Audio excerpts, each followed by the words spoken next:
नमस्कार, स्वागत है आप सभी का। आपके साथ मैं हूं स्वप्निल। जम्मू कश्मीर और लद्दाख के पंचायत प्रतिनिधियों को लोकतंत्र का गुर सिखाएंगे लोकसभा अध्यक्ष ओम बिरला। दरअसल जम्मू कश्मीर और लद्दाख ने जीते हुए पंचायत प्रतिनिधियों के साथ लोकसभा अध्यक्ष ओम बिरला का एक बड़ा कार्यक्रम रखा है। यह कार्यक्रम 27 अगस्त को लेह और 31 अगस्त को श्रीनगर में आयोजित होगा। इस कार्यक्रम का उद्देश्य पंचायती राज संस्थाओं को सुदृढ़ करना है। लेह में आयोजित इस कार्यक्रम में लेह लद्दाख क्षेत्र के सभी पंचायत के प्रतिनिधि शामिल होंगे। इस कार्यक्रम की अध्यक्षता लोकसभा अध्यक्ष ओम बिरला करेंगे। अभी हमारे साथ हैं लोकसभा अध्यक्ष ओम बिरला, जो कि जम्मू कश्मीर और लेह लद्दाख के दौरे पे आए हैं। सर, आप लेह लद्दाख और जम्मू कश्मीर के दौरे पे आए हैं, कितना परिवर्तन आप देखते हैं इस रीजन में? लद्दाख हमारे लिए सबसे महत्वपूर्ण प्रदेश है। लद्दाख श्रीनगर में व्यापक रूप से विकास हो, हमारी सीमाओं पर हम सुरक्षित रहने के लिए हमारे सैनिक दुर्गम परिस्थितियों में काम करते हैं। उनके हौसले बढ़ाने के लिए भी समय समय पर लेह लद्दाख सरकार के प्रतिनिधियों को भी और लोकतांत्रिक संस्थाओं के प्रतिनिधियों को भी आते रहना आवश्यक है, क्योंकि लेह लद्दाख महत्वपूर्ण इसलिए भी है कि यहां पर जिस तरीके से तेजी से बदलाव आ रहा है, विषम भौगोलिक परिस्थितियों के बाद भी यहां पर विकास भी बढ़ रहा है। लोग आत्मनिर्भर हो, यहाँ स्थानीय उत्पादक वस्तुएं देश विदेश में दे सके, इसलिए एक बाजार भी देने का काम यहाँ पर हो रहा है। लद्दाख अपने आप में एक ऐसा केंद्र शासित प्रदेश है जहां पर प्राकृतिक सुंदरता के साथ साथ शांति का संदेश भी जाता है। इस धरती से हम दुनिया के अंदर शांति का संदेश पहुंचाने का काम भी कर रहे हैं। इसलिए यहाँ पर बौद्धिक सभ्यता संस्कृति है, संस्कार हैं, लोगों के विचार हैं, और इस संस्कार विचारों को हम दुनिया में पहुंचा सकें, इसलिए विकास की बहुत आवश्यकता है, ताकि देशी विदेशी पर्यटक यहाँ आ सके। पर्यटक की दृष्टि से भी, हमारी संस्कृति की दृष्टि से भी, हमारे आध्यात्मिक धरती की दृष्टि से भी इस लद्दाख को विशेष विकास के पैमाने पर काम करने की सरकार ने कार्य योजना बनाई है। सर, एक सवाल है कि अभी आपने कहा कि यहाँ आपको बदलाव देखने को मिला, तो क्या जिस तरीके से अनुच्छेद 370 खत्म किया गया, उसका असर देखते हैं जो विकास की राह में अब जम्मू कश्मीर और लद्दाख आने लगा है? यहाँ बदलाव विकास में भी हुआ है। यहाँ लोकतंत्र और सशक्त मजबूत हो, इसके लिए पंचायत राज तक सत्ता का विकेंद्रीकरण भी हुआ है। यहाँ पर सबसे लोकतंत्र की सबसे छोटी इकाई पंचायतों के चुनाव हुए हैं, ब्लॉक के चुनाव हुए हैं, डेवलपमेंट हिल्स काउंसिल के चुनाव हुए हैं, ताकि लोकतंत्र सशक्त हो सके, मजबूत हो सके। लोकतंत्र शासन प्रणाली देश की सबसे सर्वश्रेष्ठ शासन प्रणाली है। इसके लिए यहाँ पर लोकतांत्रिक संस्थाएं नीचे तक काम कर रही हैं।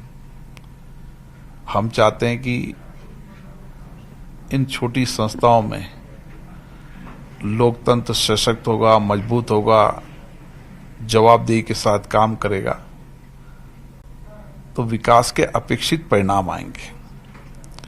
क्योंकि ग्राम पंचायत जब विकास की योजनाएं बनाता है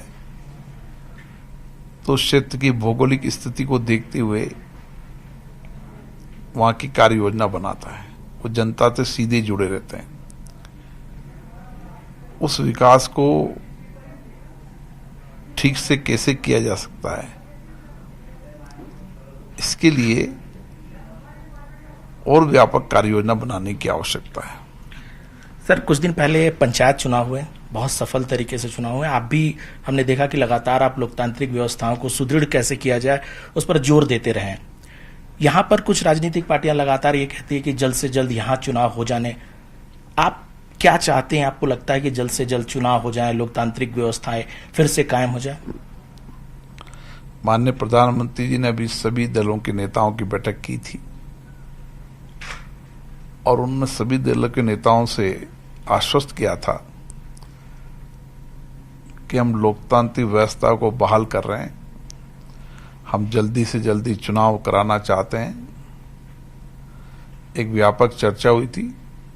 सरकार का मत भी है कि यहां पर जल्दी से जल्दी चुनाव हो। मुझे लगता है परिसीमन आयोग की रिपोर्ट के बाद यहां चुनाव की प्रक्रिया शुरू होगी। सर, एक सवाल है कि जम्मू कश्मीर बॉर्डर से सटा हुआ है, बॉर्डर लगता है, कई दूसरे देश का असर सीधे पड़ता है। अभी आपने भी देखा कि जिस तरह से अफगानिस्तान में तालिबान का एक तरह से कब्जा हो रहा है, पहले भी हमने देखा कि उस वक्त में किस तरह के हालात जम्मू कश्मीर में थे। आपको लगता है कि फिर से अगर जो स्थितियां बदलती है तो उसका असर देखने को मिल सकता है घाटी में? कैसी भी स्थितियां बदले, भारत का नौजवान, भारत का सैनिक देश की सुरक्षा के लिए कटिबद्ध है। हम आतंकवाद के खिलाफ हैं, हम विस्तारवाद की नीति के खिलाफ हैं और संसदीय सम्मेलनों के अंदर भी हम इस बात की अगुवाई करते हैं कि हर देश में अपनी लोकतांत्रिक शासन प्रणाली मजबूत हो, जवाबदेही हो, लेकिन सीमाओं पर विवाद नहीं हो। इसलिए देश को विस्तारवादी नीति नहीं अपनानी चाहिए। और उसके साथ साथ भारत दुनिया का सबसे बड़ा लोकतंत्र है। हम हर देश में लोकतंत्र हो, इसके भी हिमायती हैं। इसलिए किसी भी देश के अंदर कोई भी राजनीतिक उथल पुथल या सत्ता परिवर्तन से भारत के अंदर कोई फर्क नहीं पड़ेगा। भारत सशक्त है, मजबूत है। हम हमारी सीमाओं की रक्षा करना जानते हैं। हम आतंकवाद के खिलाफ निर्णायक लड़ाई के लिए कटिबद्ध हैं। हम दुनिया से आतंकवाद समाप्त हो, इसका हमेशा हिमायती हैं, नेतृत्व करते हैं। और मुझे आशा है कि इस लद्दाख की धरती से यही संदेश जाएगा, बुद्ध का शांति का संदेश, ताकि सारी दुनिया के अंदर शांति बनी रहे। यह संदेश लद्दाख की धरती से जब भी कोई आएगा तो संदेश लेकर ही जाएगा, ऐसा मेरा मानना है। सर, आखिरी सवाल, नया पार्लियामेंट बन रहा है, आप नहीं चाहते हैं कि इस नए पार्लियामेंट में जो पाक ऑक्युपाइड कश्मीर में कुछ संसदीय सीट है उसकी भी नुमाइंदगी हो? संसद का भवन निर्माण कार्य चल रहा है। उसके लिए जो भी आवश्यकताएं हैं, उन आवश्यकताओं के अनुरूप संसद का भवन बन रहा है। पर्याप्त बैठने की व्यवस्था है। माननीय संसद सदस्यों के कार्य सुचारू रूप से हो, उनकी कार्यदक्षता बढ़े, नई तकनीकी का उपयोग वो कर सके, इस आवश्यकताओं को देखते हुए नया संसद भवन बनाया जा रहा है। धन्यवाद सर। तो ये थे लोकसभा अध्यक्ष ओम बिरला। कैमरामैन अप्पू पाठक के साथ अनूप गुप्ता, न्यूज 18 नेटवर्क, लेह। वहीं न्यूज 18 से खास बातचीत में स्वास्थ्य मंत्री रघु शर्मा ने तीसरी लहर आने पर मरुधरा की तैयारियां कैसी हैं इस बारे में बताया। इसके साथ ही उन्होंने जनता को नसीहत भी दी। कोरोना की तीसरी लहर को लेकर तैयारियां अंतिम चरण में कहें या फिर कहें कि लगभग पूरी हो चुकी हैं और इस बीच राइट टू हेल्थ को लेकर भी चर्चाओं का दौर शुरू हो चुका है। इस वक्त चिकित्सा मंत्री रघु शर्मा साहब हमारे साथ मौजूद हैं। सर, तीसरी वेव की तैयारियां काफी दिनों से चल रही है और अब लगभग आखिरी चरण में आ चुकी है, तो अब बिल्कुल हम निश्चित हुए कि अब किसी प्रकार से मिसमैनेजमेंट जो पिछले अनुभव देखे थे इस बार नहीं देखने को मिलेंगे। मिसमैनेजमेंट तो राजस्थान में कभी रहा ही नहीं। हमारे मुख्यमंत्री जी खुद मॉनिटर कर रहे हैं, 300 से ज्यादा वीडियो कॉन्फ्रेंसेस उन्होंने की है, तो राजस्थान का और मिसमैनेजमेंट का तो कोई ताल्लुक ही नहीं। यहाँ की जो व्यवस्थाएं कोविड प्रबंधन की है उसकी तारीफ तो प्रधानमंत्री जी कर रहे हैं, पूरा देश तारीफ कर रहा है। कोरोना जब पहला केस आया तभी हमने जिस ढंग के इंतजाम शुरू किए, आज आरटीपीसीआर टेस्ट जो सबसे कंफर्मेटरी टेस्ट है 70 जगह पे फैसिलिटी डेवलप की है पिछले 16 महीने में, और 1,45,000 टेस्ट करने की क्षमता हमारी है।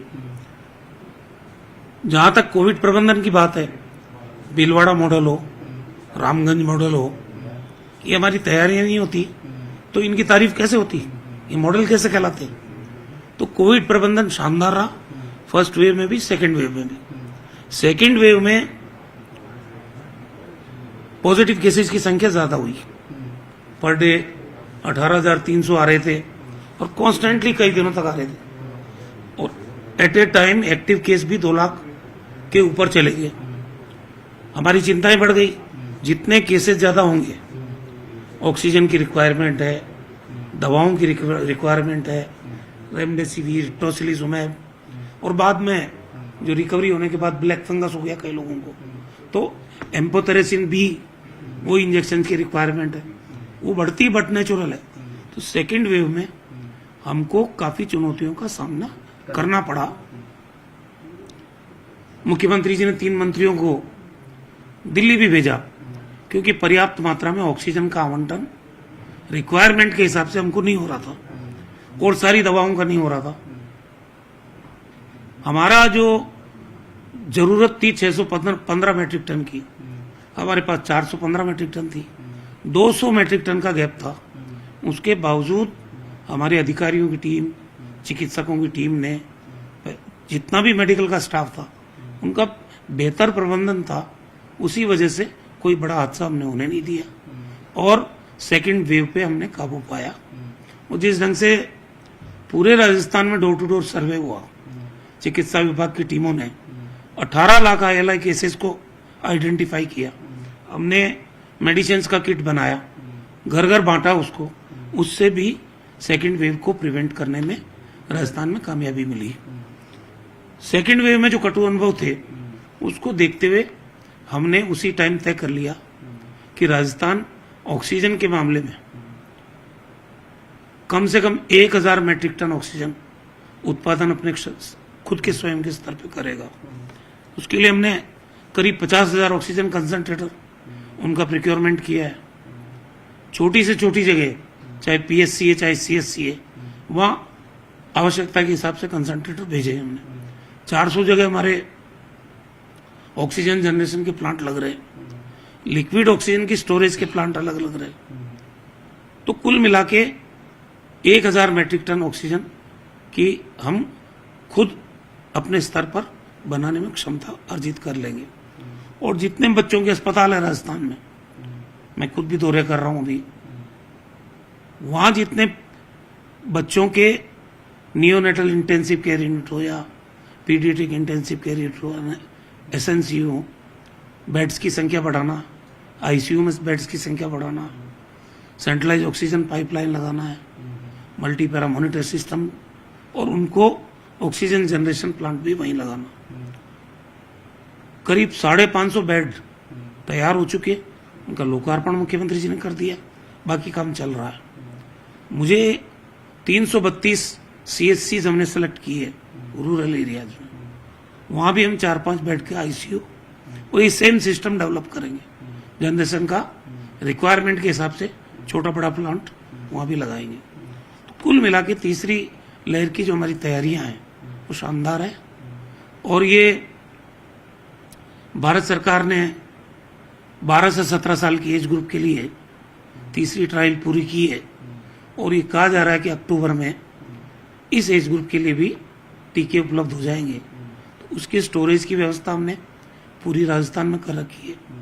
मैन पावर ट्रेंड है, तो जितनी वैक्सीन देंगे इस टारगेट ग्रुप को भी हम टाइम बाउंड वैक्सीन कर देंगे। सर, कुछ विशेषज्ञों का कहना है कि तीसरी वेव आ सकती है और कुछ विशेषज्ञों का ये भी कहना है कि जिस प्रकार से वैक्सीनेशन हो रहा है, साथ ही जो पिछली बार जो लोग कोविड से ग्रसित हो चुके थे इस लिहाज से अब वो नेगेटिव हो गए, तो अब चूंकि दोनों तरफ की बात आ रही है कि तीसरी वेव आ भी सकती है और नहीं भी आ सकती है, ऐसे में बहुत बड़ा इंफ्रास्ट्रक्चर गांव-गांव तक स्वास्थ्य विभाग ने खड़ा कर दिया है। देखिए, तीसरी वेव तो मैंने पहली वेव के बाद भी कहा था कि दूसरी वेव जब आएगी जब हम उसको आमंत्रित करेंगे, और लोगों ने आमंत्रित किया। हमने बार बार कहा मास्क लगाना मत छोड़िए, बार बार हाथों को सैनिटाइज करिए, 2 गज की दूरी बना के रखिए, भीड़ में एकत्रित मत होइए। लेकिन जिस ढंग से लोगों ने पहली वेव के बाद में लापरवाही की, ये मानते हुए कि कोविड चला गया, तो दूसरी वेव बहुत खतरनाक तरीके से आई। 18,000 पर डे केसेस किसको बोलते हैं? 2 lakh active case at a time. खतरनाक हालत होगी, मैनेजमेंट करना मुश्किल हो गया। ऑक्सीजन की कमी हो गई, इंजेक्शंस की कमी, चाहे रेमडेसिविर हो, टोसिलिजुमैब हो, या फिर म्यूकोरमाइकोसिस के इंजेक्शंस की कमी, सबको भारत सरकार ने अपने अधिग्रहण में ले लिया और खुद आवंटन करने लग गए। तो ये हालात से बचना हो तो ये सावधानियां तीसरी वेव से पहले भी जरूरी है। ऐसा लग रहा है कि लोग लापरवाही बरत रहे हैं, और लापरवाही बरतेंगे तो हम खुद ही आमंत्रित करेंगे तीसरी वेव को। राजस्थान फॉर्चुनेटली उन प्रदेशों में है जो 4 करोड़ से ज्यादा लोगों को वैक्सीनेट कर चुका है 18+ एज ग्रुप में। 3 करोड़ के करीब हमारी फर्स्ट डोज लग चुकी। 60% लोगों को जो टारगेटेड बेनिफिशियरी है, 60% को फर्स्ट डोज हम लगा चुके हैं और 20% को सेकेंड डोज लगा चुके हैं। तो वैक्सीनेशन शानदार चल रहा है। जो दुष्प्रचार बीजेपी के नेताओं ने किया, चाहे वो केंद्रीय मंत्री हो, चाहे इनके सांसद हो, चाहे बीजेपी की भाजपा की इकाई हो राजस्थान प्रदेश की, सबने राजस्थान के वैक्सीनेशन को, कोविड प्रबंधन को बदनाम करने की कोशिश की। दुष्प्रचार किया गया नियोजित तरीके से, लेकिन उसकी हवा निकल गई।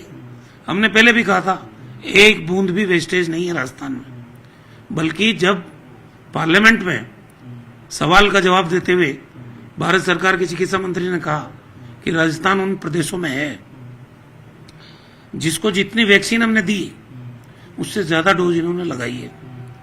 ये बीजेपी का मुंह बंद हो गया। इन्हीं की पार्टी के भारत सरकार के मंत्री है, बार बार चिल्ला चिल्ला के कह रहे 11.5 लाख डोज हमने बर्बाद कर दी, हमने डस्टबिन में डाल दी, हमने गड्ढे में गाड़ दी। ये प्रोटोकॉल भारत सरकार ने तय किया था डिस्पोजल का, जो काम आ चुकी है वाइल, उसके डिस्पोजल का प्रोटोकॉल भारत सरकार ने तय किया। उसी के अनुसार हमने किया। एक बूंद वेस्ट नहीं हुई, तब भी कह रहे थे हम, आज भी कह रहे हैं। हमारे लोकप्रिय मुख्यमंत्री अशोक गहलोत जी के नेतृत्व में राजस्थान कोविड प्रबंधन में भी शानदार रहा और वैक्सीनेशन में भी हमारा परफॉर्मेंस टॉप स्टेट में से है कंट्री के। तो इसलिए तीसरी वेव की तैयारी भी हमारी सबसे शानदार है। सर, राइट टू हेल्थ की चर्चा इस वक्त हो रही है, मुख्यमंत्री ने भी राइट टू हेल्थ को लेकर ट्वीट किया है। क्या किस प्रकार की प्लानिंग है, क्या ड्राफ्ट उसका तैयार हो चुका है? देखिए, राजस्थान में तो वैसे भी निशुल्क दवा योजना है, निशुल्क जांच योजना है, WHO की थीम पे यूनिवर्सल हेल्थ कवरेज हमारे मुख्यमंत्री जी ने लागू किया है। मुख्यमंत्री चिरंजीवी स्वास्थ्य योजना, 5 लाख तक का आपका कैशलेस आपका बीमा है। मैं समझता हूं कि राइट टू हेल्थ में यही चीजें होती है। तो जो ड्राफ्ट है, क्योंकि क्लिनिकल एस्टेब्लिशमेंट एक्ट आया था, यूपीए गवर्नमेंट लेके आई थी 2010 में,